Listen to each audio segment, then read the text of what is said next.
Salut les colibris, alors aujourd'hui pas de très bonnes nouvelles. Bon, vous pouvez vous en douter, je pense qu'ils en parlent quand même un petit peu à la télé. Bon, moi perso, je regarde pas trop les grands médias, mais je suis quand même bien informée, vous inquiétez pas.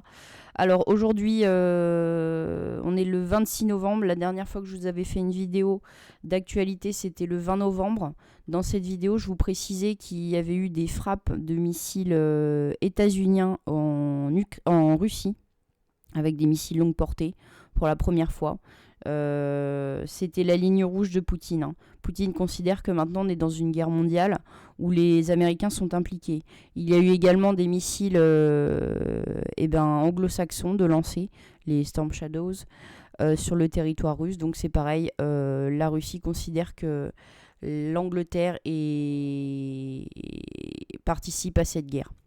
Donc on peut dire que la guerre est mondiale et que on passe dans une autre forme de guerre, puisque la guerre était locale et c'était un peu une guerre par proxy des États-Unis et de l'Union européenne en Ukraine.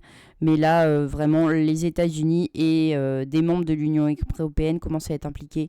On va voir pour la France, justement, il y a eu des nouvelles depuis. Alors, on s'accroche, c'est parti. Alors, le 20 novembre, je vous avais fait la vidéo. Le 21 novembre, il y a eu une frappe en réponse à l'attaque dans la nuit du 19 au 20 par l'armée russe. Donc, les Russes ont envoyé un missile qu'ils n'avaient jusqu'alors jamais envoyé. C'est un missile à moyenne portée qui est balistique, mais qui est surtout orbital, c'est-à-dire qui va dans l'espace pour retomber. C'est un missile qui peut porter plusieurs têtes nucléaires, il me semble jusqu'à 6 têtes nucléaires, et donc qui a une vitesse, je crois, plus de 5 fois supérieure à la vitesse du son. Donc c'est un missile qu'on ne sait pas arrêter, voilà, que personne ne sait arrêter. Bon là, je vous remets un article de France Info. Il y a, il y a quelques précisions. Voilà, David contre Goliath. C'est une arme qui avait jamais, voilà, c'est sans commune mesure. Ça avait jamais été utilisé. Voilà, là, un conflit d'une nouvelle ampleur. Donc vous voyez, quand je vous disais, je vous avais fait une vidéo aussi pour vous dire que depuis l'élection de Trump, il y avait de grandes chances que l'État profond crée le chaos pour se maintenir, parce qu'ils n'allaient pas se laisser faire. Ils n'allaient pas se laisser perdre leur pouvoir comme ça, en fait, hein. Et ben, ils essayent de créer le chaos via une troisième guerre mondiale. On voit qu'il y a une tentative de déclencher cette troisième guerre mondiale, et que, pour moi, enfin, du point de vue russe en tout cas, elle est déjà déclenchée. Et pour moi, même du côté de l'OTAN et de l'Union européenne et des États-Unis, ils sont déjà en préparation pour lancer des hostilités bien plus musclées. Là, vraiment, ça chauffe. Donc voilà, donc la Russie a répondu avec un missile jamais utilisé. Alors bien sûr, ils les ont pas équipés de têtes nucléaires, mais c'est un missile qui est capable de porter des têtes nucléaires. On va dire que c'était un peu un tir à blanc pour prévenir. Et en effet, juste peu de temps après, Vladimir Poutine a fait une intervention. Bon, je ne vais pas vous mettre toute l'intervention, je vais vous mettre juste une partie qui est très intéressante. À la fin, donc, il explique, voilà, ce qu'ils ont utilisé comme armement. Et à la fin, il donne il lance des menaces, enfin, des menaces. Il prévient. Il prévient. Donc, je vous passe le petit passage, c'est assez court. А в случае эскалации агрессивных действий будем отвечать также решительно и зеркально. Об этом рекомендую серьезно задуматься и правящим элитам тех стран, которые вынашивают планы использовать против России свои воинские контингенты. Voilà. Donc il prévient que ces missiles peuvent aussi... Pourquoi il prévient? Parce qu'en fait, ces missiles, comme je vous avais dit, il peut très bien les envoyer sur Paris et sur Londres. Là, pour l'instant, parmi les pays de l'Union européenne, je dirais que c'est l'Angleterre et la France qui sont les plus virulents vis-à-vis de la Russie, et qui mettent en place le plus de contingents et d'armements en Russie. Donc on va voir ça plus loin. Alors, du côté français, le ministre des Affaires étrangères, donc le nouveau Jean-Noël Barrot, a été interviewé à la BBC. Donc ça, c'est à la suite, hein, vous voyez, c'est chronologique. Là, c'est le 21, là, c'est le 23. Alors le 23, c'était samedi. Alors je ne sais plus si c'est samedi ou dimanche matin. Mais bon, il a été interviewé à la BBC. Il a dit qu'il n'y avait aucune ligne rouge dans le soutien à l'Ukraine. Qu'ils envisageaient l'envoi de missiles à longue portée sur la Russie. Logique de défense, bon. Les missiles Scalp. Voilà. Donc, c'est exposé. Donc, ils veulent faire pareil. Ils vont autoriser les tirs de missiles Scalp en Russie. Donc, ils vont faire comme les États-Unis et l'Angleterre.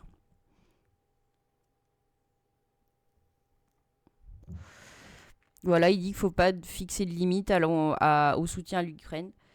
Il faut pouvoir tout faire. Nous soutiendrons l'Ukraine aussi intensément et aussi longtemps que nécessaire. Voilà. Donc les choses sont dites. C'est pas pour rien, je pense qu'il a fait cette interview à la BBC. Je pense que ça a un lien, il n'était pas en Angleterre pour rien. On va voir plus loin. Mais bon. Alors, ici, Bernard Kouchner, l'ancien ministre des Affaires étrangères, qui a une intervention très intéressante. Il me semble que c'était sur CNews. Donc, je vous laisse écouter ça. Non, je ne sais à pas. des troupes au sol. À des troupes qui défendraient fermement, oui, les troupes au sol, peut-être à la frontière, mais montrer que nous sommes prêts à défendre cette démocratie naissante, cette démocratie affirmée, et en temps de guerre, c'est encore plus difficile. Oui, je pense que c'est pas facile à dire, de déclencher la guerre pour son propre pays. C'est pas facile. Ça veut dire que ça va coûter des sacrifices. Non, je ne sais à pas. des troupes au sol. Donc, voilà. Comme il le dit à la fin, vous voyez, donc l'envoi de troupes, pareil, il confirme. Et comme il dit à la fin, ce n'est pas facile de déclarer la guerre pour son propre pays. C'est pas facile à dire. Il dit ça va coûter des sacrifices. Bon, je vous fais pas un dessin, des sacrifices, c'est des sacrifices humains, d'accord ? Si on envoie des troupes là-bas, il faut savoir que s'il n'y a pas assez de soldats, ils peuvent aussi dire aux gens d'aller combattre. Comme ils font en Ukraine, même des gens qui n'ont pas envie, ils peuvent les envoyer combattre. Donc on avance. Justement, l'Angleterre et la France sont en train d'être en discussion pour déployer des troupes en Ukraine. Il faut savoir que j'ai vu beaucoup de vidéos de blindés, de matériel militaire qui étaient transportés en France, qui traversaient la France vers les parties vers l'Est, qui partaient vers l'Est de la France. Donc on voit beaucoup de matériel, que ce soit américain ou français ou anglais, traverser la France. Et on m'a dit qu'en Allemagne, c'était pareil. Il y avait beaucoup de... Parce qu'en fait, hier, je suis allée sur le live d'Alex Jones, je vais en parler après. Et il y a un Allemand qui m'a confirmé que c'était pareil en Allemagne, qui voyait beaucoup de matériel militaire traversé. Donc en effet, il y a ça a été confirmé, il y a des envois qui sont faits vers l'Ukraine, des nouveaux envois d'armement. Donc justement, hier, il y a eu le 25, il y a eu un show très intéressant sur Alex Jones, donc c'est Infowar. C'est très suivi, il y a eu plus de 5 millions de téléspectateurs quand même. Donc moi j'y étais, c'est en anglais, mais moi je comprends l'anglais, donc je fais le relais. Je discute même dans le chat avec des anglophones, mais il y a même des Européens, vous voyez, il y avait un Allemand dans le chat hier. Et il interviewait le général Flynn. Donc c'était très intéressant. Ce que disait le général Flynn, il disait bien sûr, comme moi je l'ai précisé, que c'était l'État profond qui, avant l'annexion de Donald Trump, pour pas perdre leur pouvoir et leur assise, voulait déclencher ce chaos qui est la Troisième Guerre mondiale. Donc j'ai noté 3 choses, j'ai pris quelques notes sur ce qu'il disait, les choses qui me paraissent les plus importantes. Il craignait l'assassinat de Donald Trump, encore, voilà. Il craignait qu'il y ait un false flag, donc c'est ce qu'on appelle un drapeau rouge, donc c'est-à-dire une fausse attaque. Par exemple, ils envoient une bombe nucléaire sur l'Ukraine, sur une zone ukrainienne, l'OTAN, et ils disent que c'est la Russie, dans le but de répondre, en disant ils nous attaquent, on répond. Ou sur Paris, c'est ce qu'on appelle un drapeau rouge, un false flag. Et ça, dans le but de provoquer une troisième guerre mondiale. Hein. Donc c'était très intéressant le show, le général Flynn hier. Je trouve qu'il a une position très réaliste et une bonne analyse des choses.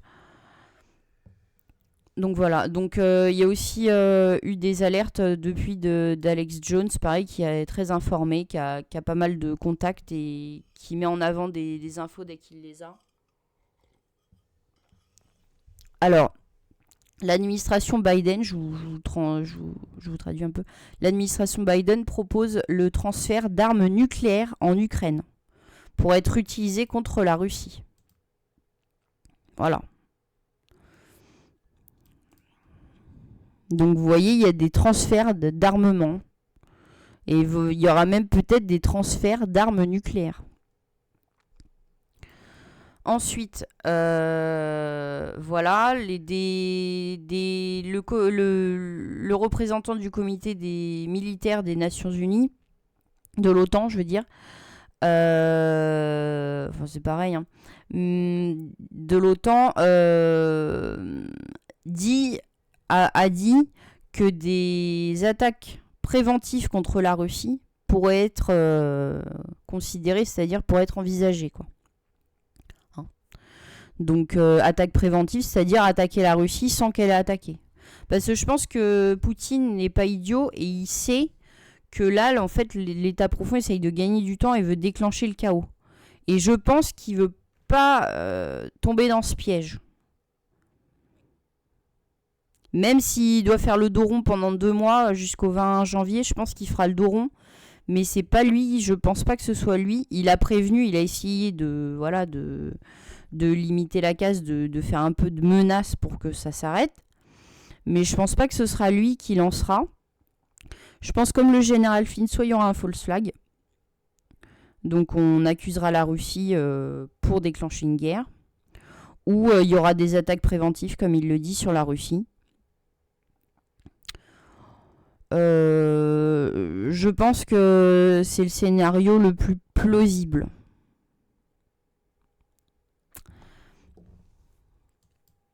On continue, dernière news. Voilà, des déploiements majeurs. L'OTAN propose de lancer une attaque massive, sneak, c'est furtive, sur la Russie. Voilà. Donc en effet, une attaque préventive, quoi. Mais furtive, apparemment. Bon, voilà, je suis désolée, c'est pas des bonnes nouvelles. Moi, personnellement, ça m'inquiète. Je pense qu'il faut s'inquiéter. Je vous conseille, il y a eu sur les Patriotes de Florent Philippot, il y a une pétition qui circule contre la guerre, hein, pour prôner la paix. Je vous rappelle que normalement, le président, même s'il est chef des armées, c'est pas lui qui décide d'entrer en guerre. Normalement, ça doit passer par un vote au Sénat. Ça doit être voté. On peut pas, normalement... C'est comme aux États-Unis, c'est inconstitutionnel. Donc, il y a un gros problème là, mais comme ils veulent faire rapidement, je pense qu'ils s'en fichent pas mal de ce que le peuple pense. Comme depuis de nombreuses années, finalement. Hein. Il y a rien de nouveau sous le soleil. Hein. Et ils veulent mettre leur objectif en avant et leur agenda. Et comme leur agenda a été... on va dire, dérangé par l'élection de Donald Trump, parce que les gens n'ont pas voté comme ils se sont fatigués à leur dire de voter, hein, puisqu'ils ont fait énormément de propagande en faveur de Kamala Harris, mais ça n'a pas fonctionné.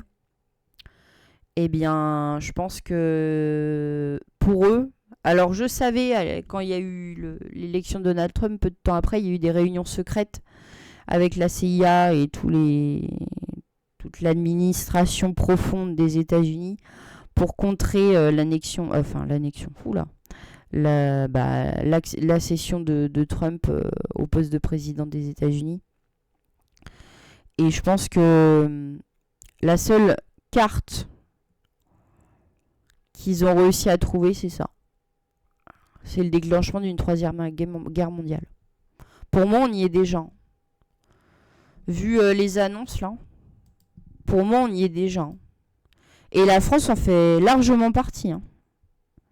La France, en fait, là, elle est en train d'essayer de trouver des partenaires européens qui vont les suivre dans l'envoi de troupes et d'armements en Ukraine. L'envoi de troupes. Hein. Donc c'est vraiment, on est engagé pleinement dans la guerre. Hein. Moi, je pense que si Poutine répond sur un pays européen, ce sera en priorité soit l'Angleterre, soit la France.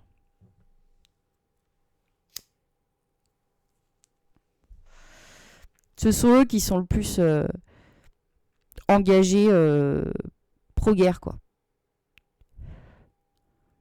Donc, comme je vous l'ai dit, hein, éloignez-vous des grandes villes et des bases militaires. Parce que ce seront, je pense, les premières zones touchées. Les grandes villes et les bases militaires. Partout, il y a des stocks militaires d'armement et du matériel militaire. Et des soldats, etc. Aussi, peut-être les grosses centrales électriques, ces choses-là. Les centrales nucléaires, peut-être aussi. Toutes les infrastructures clés aussi. Hein. Donc voilà, je suis désolée, c'est pas des bonnes nouvelles, mais je me sentais obligée de faire une vidéo. Il y a beaucoup de nouvelles annonces, vous voyez, en 4 jours. En 4 jours, ça va très vite. Les infos vont très très vite et je sais que dans les grands médias, ils parlent pas de tout ça. Ils en parlent un peu, mais ils donnent pas toutes les infos. Bon, moi aussi, hein, j'ai pas pu donner toutes les infos, mais je pense avoir donné la majorité des informations. Voilà, en tout cas, je vous souhaite du courage. J'espère bien sûr qu'on va pas aller dans une 3e guerre mondiale, mais malheureusement, je crois que c'est vers ça qu'ils veulent nous emmener. Et je pense qu'il serait temps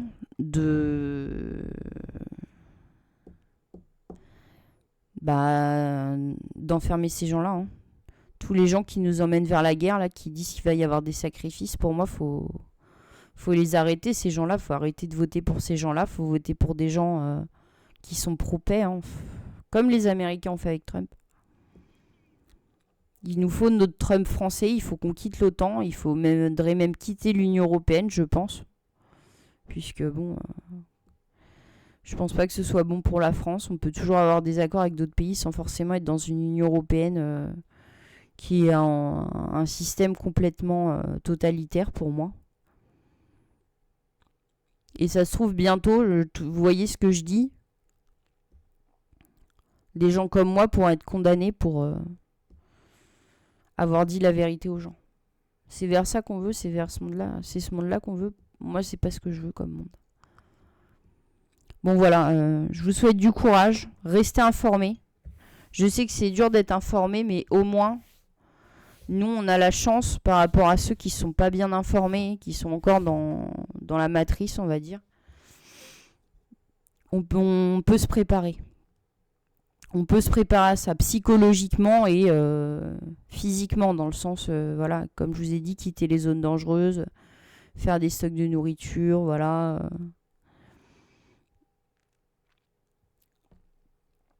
Donc, bon, je vous souhaite du courage et j'espère que dans la prochaine vidéo, j'aurai de bonnes nouvelles à donner. Malheureusement, j'en ai pas de bonnes dans cette vidéo. Voilà, voilà. Allez, bon courage les colibris, à la prochaine.